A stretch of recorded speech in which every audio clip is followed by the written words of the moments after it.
welcome to the Gentleman's Guide to Gaming and part 4 of the Dark Ages Vampire Chronicle recap.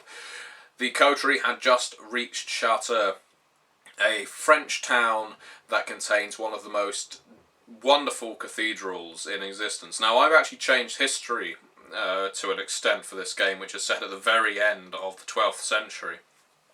Chartres Cathedral had not finished its construction at this point, and its beautiful blue stained glass windows that exist in real life, and I actually urge you to look them up. The Chartres Cathedral, Chartres being C-H-A-R-T-R-E-S, stained glass windows. It's a blue that is unmatched. Quite literally, the person who designed them, the person who created them, never told anyone else how he actually found that pigment of blue, and it has never been recreated since that time. It's quite a wonder. It is quite something beautiful. But either way, that didn't exist at this time in history, so I've changed history a little so that it does. It's been brought back by about 20 years, basically. Or brought forward by 20 years.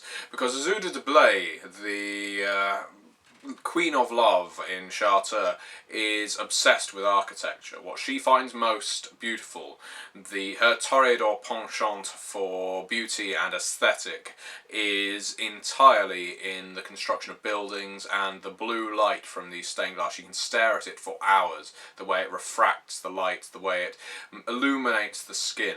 She is quite won over by it, and so Chartres is a natural home for her. The coterie, having arrived, weren't sure where they would be able to meet up with Raoul. Certainly he had made no contact to them, and they had been on the move up until this point.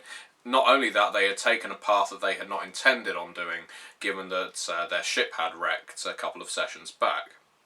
So the first thing they did was actually make to find some kind of sanctuary within Chartres before then going on the hunt for the resident Cainites, so they could introduce themselves, and once again they were deciding that they would introduce themselves under assumed names. Cheyenne was going by Magdalene, Ulrich was still going by Isven, and Coraline was going by Coraline, on the basis that no one will actually know who Coraline is, whereas Ulrich is actually an ambassador fairly well known from the Baronies of Avalon to the Fiefdoms of the Black Cross, and Cheyenne, while being a spy mistress, which of course implies a hidden identity, is still by birth a French woman, and her sire is Raoul, who may be in this town.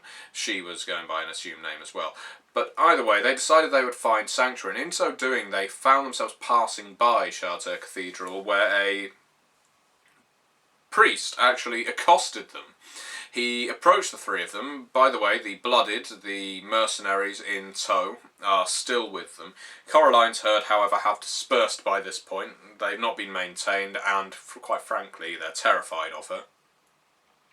And Coraline, being on the road of humanity, has not actually seen fit to punish them, to force them to follow, or anything like that. Essentially, she is playing the route that, feed me or don't, but, don't get in my way. They were accosted by a priest by the name of Belisarius, who explained that there was a great pilgrimage going on to Chartres Cathedral in advance of the expected crusade against the Cathars to the south. Check your history. There's a crusade about to start. Now, the coterie had no idea about this, but the priest, recognising them as foreign, assumed that they were likewise joining to listen to the bishop of Chartres rail out against the Albigensians to the south about their heresy, and recruiting crusaders. That even though there were two women among them, they certainly served certain uses in a crusade, and one very sickly looking male. The fact is, and a barrel that contains Sylvanus Brents. Let's not forget our Cappadocian is still with the coterie in spirit, if not in body. Well, in body, if not in mind. And when he found out that they were not there to participate in the crusade, he got a bit animated with them, and he started engaging with them in a somewhat theological debate, especially as Coraline was getting quite animated about, having been a former nun, And with this priest actually saying these women should be donning smocks and wimples, they should actually be in a convent, they should not be on the street, looking to Ulrich as their master.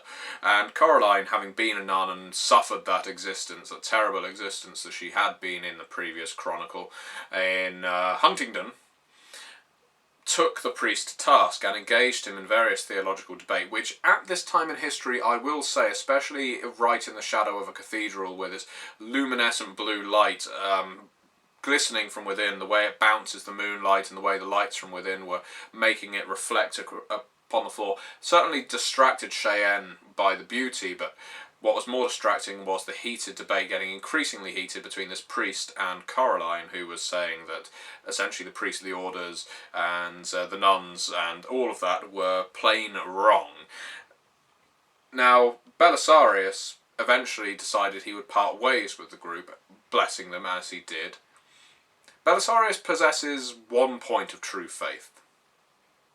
That's enough to make his blessing sting. And it was enough to make Cheyenne, unfortunately for Cheyenne, frenzy. Yes, that's right, there's another failed dice roll on the part of this coterie, and so she grabbed her knife, with which she has now performed many interesting acts, including, I believe, cutting off a Tremere head in the previous chronicle, cutting off a Verbena mage's head, and now she guts a priest right outside a cathedral that is imbued with faith. To say that an alarm then went off, that guards suddenly rallied. This place right now, Chartres, is a pilgrimage site for all those in northern France who wish to find out about the Albigensian Crusade, where to essentially enlist, to get the blessings of the bishop before going down to rout some dirty Cathars. And to say they all fled at speed with their tails between their legs would be an understatement. Cheyenne was quite proud of what she had done. Coraline was kind of shaking her head. Why does it always come to this? Ulrich was just desperately trying to hide. And it actually ended up with Ulrich being cornered by guards. Cheyenne and Coraline were successfully able to secrete themselves, but Ulrich was cornered by pikesmen and thankfully had the wherewithal to use his dominate to tell one of them to, I believe he told one of them to freeze, and then he rushed the other one. Now, through pure luck, he was able to do this and actually get away, and 3 members of the coterie all made their havens in separate locations, not knowing where each of the other was, and hoping that they wouldn't be found. I believe Cheyenne actually found herself secreted into the internal wall of a church that's being constructed. So between 2 walls, a popular place usually for nuns to be secreted, but Cheyenne is far from that. Coraline and Ulrich, off the top of my head, I believe Ulrich may have ended up having to sleep in a drain, or well, within a partially concealed sewer. If not, it would seem appropriate.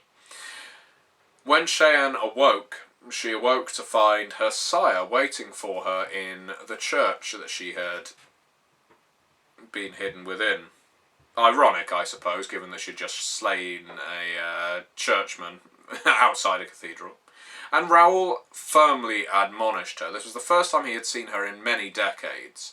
And for one thing, she killed one of the priests who were out of bounds as prey, because you don't want to draw the attention of the church in Chartres. You really do not. And it's just as well she didn't feed from him. Another thing, and Azuda de Blaise basically protects the priest, so you've now just pissed off the Queen of Love, congratulations, if she finds out that you've done it. Also, you didn't introduce yourselves to the Cainites here on your first night of arrival. In fairness to them, they didn't know how. A third thing Raoul was disappointed by with Cheyenne was the state of her face. Quite frankly, this is no way for any Toreador to look. You are a disappointment to me. And what's more, you've also lost the title of Satrap from Prince Mithras. Basically, Raoul was about as pissed off as a sire can be. In mechanical terms, Cheyenne has no points in Mentor, so her contacting Raoul sending word ahead that she needed to meet with him was purely on the off chance that he may be neutral with her. But he has no obligation towards her now. She has been a vampire for at least a century, and so therefore she has been doing her own thing for quite a while. Raoul was firmly disappointed and said to her, "You are not my child in this town. When we go to introduce you, Magdalene is my grandchild, we will say. Your sire destroyed." Cheyenne, admonished but also pissed off, went along with this, and Raoul actually fetched the rest of the coterie. He explained that he is the keeper of a thing they've got in France called Elysium. They inherited it from the Greeks. When the Toreador used to be in Greece. Elysium being a place of neutral ground, a place where discussions and rivalries can be had without resorting to blows, except maybe a formal duel. And as being keeper of Elysium here, it allows him to acquire information quite easily. And what's more, he intends to stay in Chartres. This came as something of a surprise to Cheyenne, that Raoul was static. As a former spy, it made sense for him to move around, but now he's all bejewelled, he's all frocked, he looks like a bit of a dandy, to be quite honest. And he has rings on many fingers, and in fact gave one of them to Cheyenne, saying, "This will make you look more the part, and make you look like one of my lineage." And so he gave her a simple golden ring to wear. And so this Elysium, the Hall of Fools, where many entertainments could be had, is a hall with 2 levels, the base of which often contains the kine. The upper floor is where the Cainites go to have their rivalries. Feeding is free within. Something to note about Chartres, he pointed out, that the coterie had already noticed, there is a distinct lack of peasantry within its walls. Something about towns in the Middle Ages. We imagine in the modern era, of course, that you're going to run the gamut of classes, as in lower working class, middle class, upper class, within a city. In the Middle Ages, very few peasants really lived within cities. If you were a peasant, you were working the land, as a general rule. If you had a trade, you were an artisan, which meant you were slightly more than a peasant. You could have been a yeoman, you could have been a serf, but the point was, if you lived in town, generally you were a soldier, or possibly a priest. Maybe you were one of the nobility living in a castle surrounded by a town, but the point was, most of the peasantry didn't live in town because there was not much for them to do there. You had some of the artisans, smiths and the like, bakers and so on, who lived there, but they weren't really considered peasants to the same degree that the beggars we imagine would be, who would actually travel to town to ply their craft or to beg for coin. Begging is a crime in many towns, many countries or kingdoms at this time as well. So one thing they had noticed, which is quite distinct from the British Isles, was that there were no real people in Chartres. They noticed this aside from the priests, aside from soldiers, guards, and the like, militia wandering around. And therefore the Hall of Fools is one of very few places that the Cainites here can feed, because you're not allowed to feed from the priesthood here. You are allowed to feed from the guards, but that carries its own risks because guards are more likely to fight back. And so the coterie were brought to the Hall of Fools, where they were introduced to Azuda de Blay and a flurry of entertainments: juggling, comedy, dancing, singing. There was a state of revelry within that was quite unlike the almost hermetically sealed off rest of the town that was steeped in faith and therefore a certain level of solemnity. It was like opening a door and suddenly being hit by a wave of music and laughter and raucous behaviour. And that came with something of a refreshment to the coterie. They hadn't fed because, quite rightly, they waited for permission to do so. They headed upstairs where, as I say, they were introduced to Azuda de Blay and a couple of the other Cainites of Chartres. Azuda was quick to admonish them for their behaviour, although in fairness to the coterie, they did a fantastic job of persuading her that, along with the help from Raoul, that the bishop had provoked them, or the priest had provoked them by blessing them and his effect having such an effect on them. She gave them a bye, saying, "You are from outside of this place, that is fair enough." That she also asked for their purpose. Now they had a bit of time to actually think of a story for why they were in France this time, unlike when they were in Rouen. They explained that they were just heading south through France, that they were not intending on remaining within the courts of love for long, that Caroline was the child of the disgraced Heil, a former satrap, that Cheyenne was likewise a former satrap, and, or rather Magdalene, sorry, I got that wrong. They discussed that being the case, but they went with just Magdalene being a disenchanted grandchild of Raoul, and Isven just being a Ventru of no great worth, who didn't know who his sire was, which was a much better tactic than what he tried to do in Rouen. And so Isilda de Blay was quite happy to entertain them because something was coming up, something quite interesting, something that travellers to this town, she assumed they were pilgrims, but not pilgrims trying to indulge in the Cathar crusade, no. She assumed they were Cainite pilgrims who were indulging in the great pageantry of the courts of love. Now, they weren't too sure of what this was, despite the fact that Clementine had explained some of it to them in Rouen. To explain, in the courts of love, the Cainites decide that they wish to uphold the ideal of romantic pageantry. They wish to uphold the ideal that a knight must win the heart of a queen or princess, that all males, and sometimes females, depending on persuasions and the liberal nature of Cainites in some domains, must win the heart of another Cainite. And only by winning the heart of another Cainite, by performing a quest for that Cainite, and then feeding from that Cainite, and then bedding that Cainite, can both Cainites be permitted to go to Paris, where, after going to Paris, they will be admitted to the court of Prince Alexander. Prince Alexander will then grant 3 couples, the 3 couples he meets in this year, because all of this pageantry goes on at the same time of the year, and they were quite fortunate to arrive in Chartres at that time, a boon, any boon that he may grant, because he is a great lover of romance and the ideal of love. Now, this may seem very unvampiric to you, but the Toreador idea behind it, and the reason Prince Alexander, and rather his queens for the courts of love, instigated the idea of romanticism, was to uphold their humanity.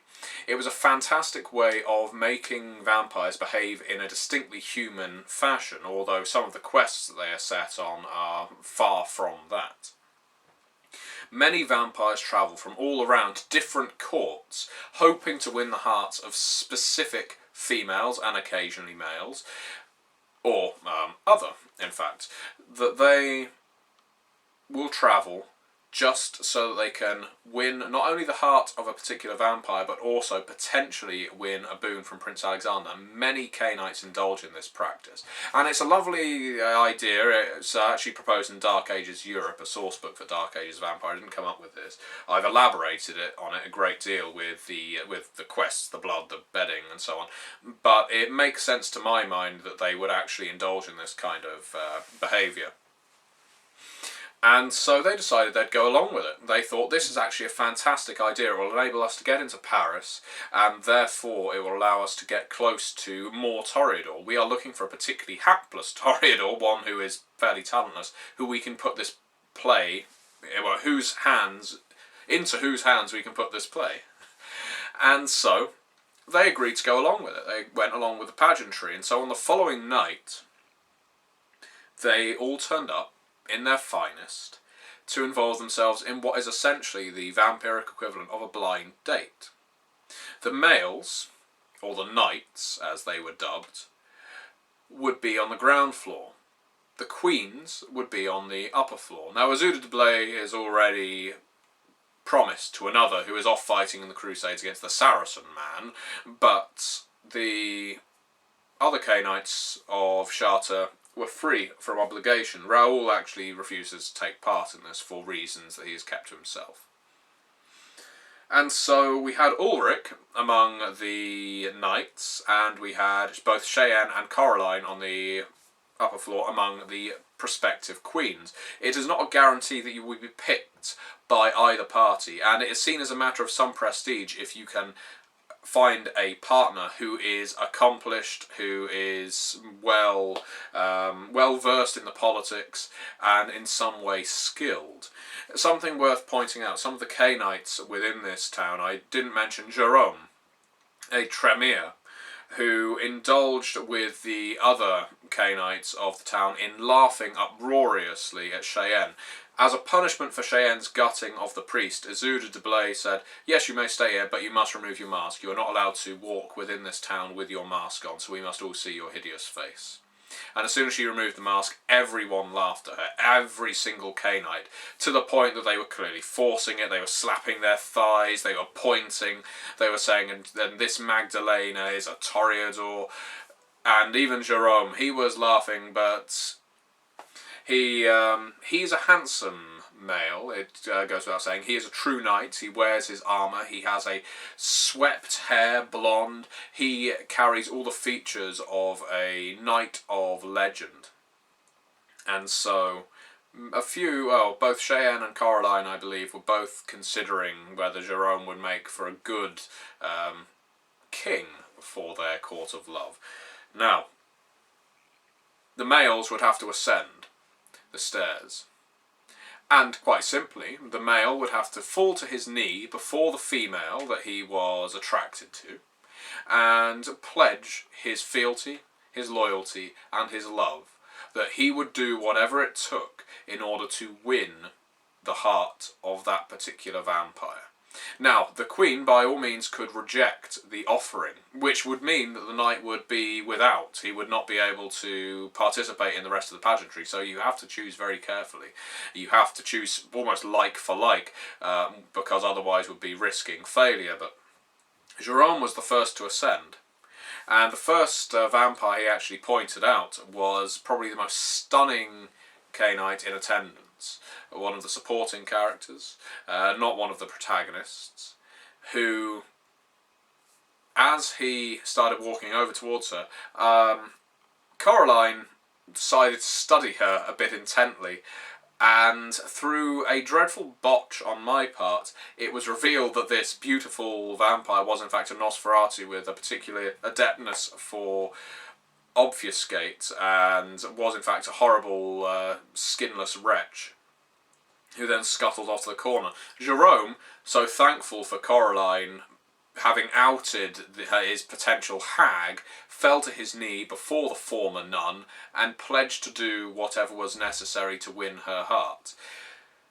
Quite simply, she came up with her quest, that because she was concerned about her mortal territory back in the British Isles, in Wisbeck, and the werewolf presence in Bishop's Lynn, she commanded that in the next week he must go to the British Isles, he must ensure that her territory is safe, he must slay a lupine, and bring the pelt back to Chartres to prove that he has done the deed. Saint Jerome was paled, more so than normal vampire, would be an understatement. Coraline was clearly taking out some of the anger that she has towards the Tremere because of their previous chronicle involving them, and was not necessarily expecting him to survive, but was also using him for a purpose that she did actually want to find out the answer to. She did want Wisbeck, her small village, kept safe, and this man, who seems perfectly capable, this vampire, he actually nodded. He gritted his teeth and he said, "Anything for your heart, my love," and strode out purposefully. Now, Ulrich took a little time to be called up because, of course, he's far from a prize, and It was actually the several other knights ascended before one decided to go for Cheyenne. In fact, the one who did ascend was a blinded knight with a deep blue cloak, an older man in appearance. Wrinkles cut his face as well as scars, but he has a black scorch across where his eyes should be. And he fell to his knees as soon as he got to the top of the stairs, and placed his sword on the ground, and he humbly stated, "I am Philippe le Bleu. I will give my heart to whatever queen will take it, and I will perform whatever task is asked of me." This poor blind vampire, the coterie thought. And so Cheyenne, thinking, well, this is excellent. He's not only blind, I'm also hideously disfigured. Win-win. And so Cheyenne took his hand, pulled him to his feet, and said, "You will have my heart, provided you can find something, someone, to heal my wretched face." Philippe le Bleu nodded, he acquiesced, and he agreed to go to that task, and so off he went. This left Ulrich. Now Ulrich had, in advance of all of this, in the previous night, kind of already arranged with one of the eligible queens to win over her heart. This was a Setite, or rather, follower of Typhon, as she called herself, by the name of Ozanne.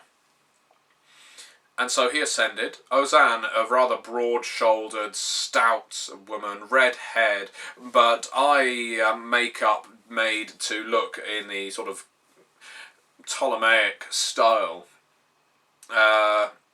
He fell to his knee, and he pledged himself to Ozanne, and Ozanne said, "You have my heart, my love.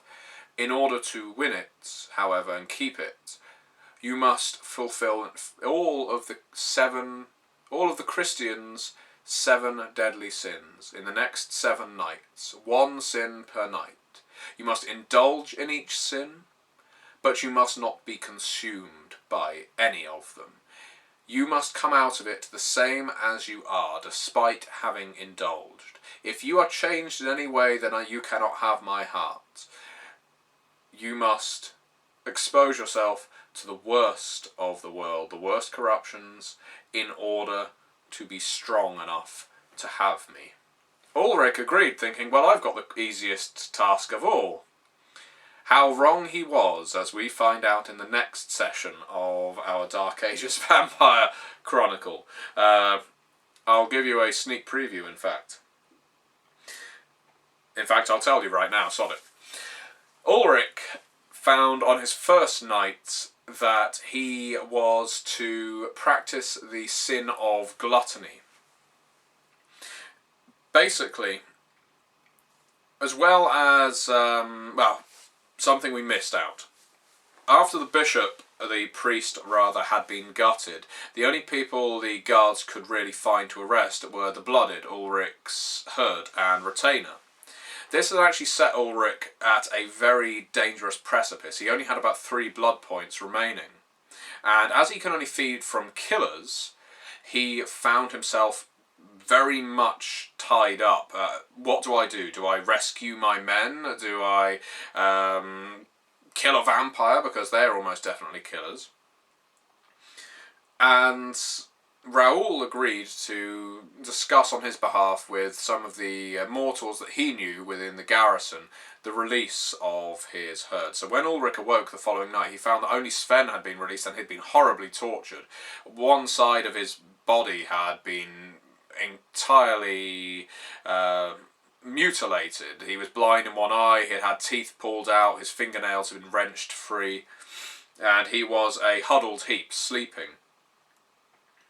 Ulrich still fed him one of his blood in order to strengthen him, despite the fact he knew it would weaken him further, and Sven explained that the other men were due for execution in the following day, and that if they were to be rescued, they would have to be rescued immediately. Ulrich knew that he couldn't do that without feeding further, so he firstly tried to take on, well, he found a nun. Alongside Cheyenne, Ulrich discovered a nun who was thrashing some children who had been brought to Chartres for the crusade against the Cathars to witness some of the bishop's speech. And he assumed the nun must be a murderer by the fact that she was sadistic. And so he tried to haul her off into the shadows alongside Cheyenne. This failed dramatically, I will say. The nun pretty much overpowered Ulrich, and also guards became quickly attracted to the scene. The children all dispersed. They were dominated. No, they were commanded by Cheyenne's presence into returning to where they were from, which was actually Lyon. So quite some way away. And as the guards approached, Ulrich, by dramatic luck and success and the expenditure of willpower, secreted himself through a sort of 1 foot wide alleyway, and Cheyenne went blurring off down the street. Now he was desperate. He had expended even more blood. I think he had 1 left. And so he became driven to the state that he would accept feeding from someone who had killed an animal. He'd never tried it before, he wasn't sure whether it would be palatable, but he gave it a go.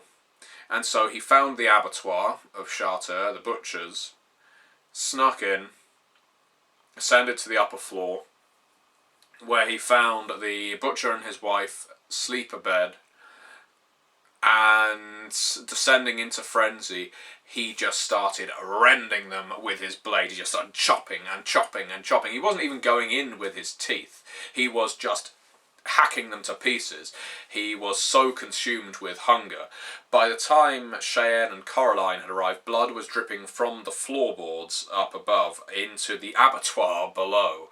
The scene in the room was blood up the walls, nothing recognisably human, with Ulrich lapping up the blood, pulling up gobbets of gore and just smearing them into his mouth. Sometimes there'd be the butcher's wife, who wasn't palatable at all. She wasn't a killer, so he was just regurgitating them as they gave him no nourishment. And then occasionally he was just picking up the same piece of gore and trying to drink from it again. He was completely lost to the beast as he indulged in his gluttony. Whenever he found the butcher's blood, he was basically gaining half a blood point each time, because the butcher has only ever killed animals, but I granted that. But he was just consuming this rancid offal and spitting it back out again over and over again, this horrible regurgitation, until he had recovered a very scant few, I think 4 blood points by the end of it. The blood-streaked Ulrich was thrown into the river by his fellow coterie members, and this is, by the way, part 5. All of this going on. And could well be said to have indulged in the sin of gluttony. Now, he was able to do this, despite some very precarious rolling, to not lose any of his points on the Road of Kings for losing such control. Now, that is important to note, because his beloved, his betrothed, Ozanne, had commanded that he was not to lose any of his self. He did not reawaken back to reality in time to rescue the rest of his herd. He was pretty much knocked out. He was asleep, and by the time he awoke again, the day had passed. The gluttony sin had been fulfilled, but his herd were dead. And so he decided that the next thing that he would practice would be wrath, to get vengeance on the executioner who was responsible. And so he and the rest of the coterie smuggled themselves into the garrison, tried to, a botch as soon as they attempted to, set off an alarm, resulted in another brutal massacre on the part of Ulrich and Cheyenne, to be fair. Coraline never really got involved in any of this stuff, because, again, she's quite focused on maintaining her humanity. She's not a monster like these other two. And wrath was successfully achieved, but in the practice of the brutal slaying, unfortunately for Ulrich, he lost 2 points of the Road of Kings. I think he may even be down to 4 points now. This was a big blow. If he's to recover anything like that by the end of the week and by the time his trials are ended, or even survive these trials, it would be a big ask. While all of this was going on, Cheyenne was back at the Hall of Fools, and to her surprise, Philippe Le Bleu arrived back with a staked and blindfolded Salubri in tow. He had, a contact of his had been safeguarding Salubri, not too far away from Chateau, just one of them. Basically, she'd been permitted to sleep beneath the floorboards or in the attic space, so when Tremere came looking, the Salubri were concealed. The Salubri was therefore outed as a result of Cheyenne's demands. Philippe Bleu, concerned mostly about getting to the court of Prince Alexander, cared more about that than the safety of this one Salubri. So after unstaking her and having her bound to a chair so that she didn't frenzy, and feeding her some of Cheyenne's blood, Cheyenne fed her some of the blood, dismissed Philippe Le Bleu. Cheyenne went about interrogating the Salubri and said, "Can you heal my face?" This Salubri, very young, just a farmer's daughter, nothing terribly special to her, not even terribly old in the blood, explained she may possess some of the gifts of the healer Salubri, but she is not some paragon, she's not some savant. And Cheyenne, getting angry, said, "Well, shall I just stake you and pass you over to the Tremere then?"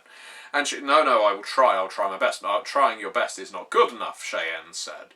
To which the Salubri replied, The Salubri said, "I will do what I can, and I assure you that I will expend every effort to make it successful, to heal your face." And Cheyenne said, "Fair enough, and if you do so, I will tell you where a sanctuary for your kind is," holding the British Isles over the Salubri's head, because after all, Mithras has declared the Baronies of Avalon to be a Salubri safe haven due to the previous chronicle activities. The Salubri, Cheyenne expended will, the Salubri expended will, and actually got an exceptional success. She did amazingly well. And so, with a great amount of exposition, I explained how suddenly Cheyenne felt warmth rippling through her body. She drank some of the Salubri's blood, so there was a sympathetic connection between the two, as the Salubri suggested doing so. The warmth rippled through her body. It was almost like blood flowed through her veins again. For just a few seconds, her heart made one palpitation. It beat. She suddenly found herself drawing breath. She suddenly found herself experiencing all the joys and anguishes of being mortal, all the strengths and weaknesses of having a warm body again. And it was like nothing that she could remember. It was alternately wonderful and horrific at the same time. And as all of this went on, her face, up until now absolutely scarred by this member of House Flambeau that she encountered back in the British Isles a year ago, was suddenly immaculate. It was suddenly beautiful again. It was suddenly the face that she had before. She was suddenly regained her 3 points of appearance that she had prior to it being turned wretched. And so the Salubri fulfilled her part of the deal, and that is where we ended the session. And now we're all up to date on Dark Ages Vampire. So thank you very much for watching, and I look forward to recapping next time.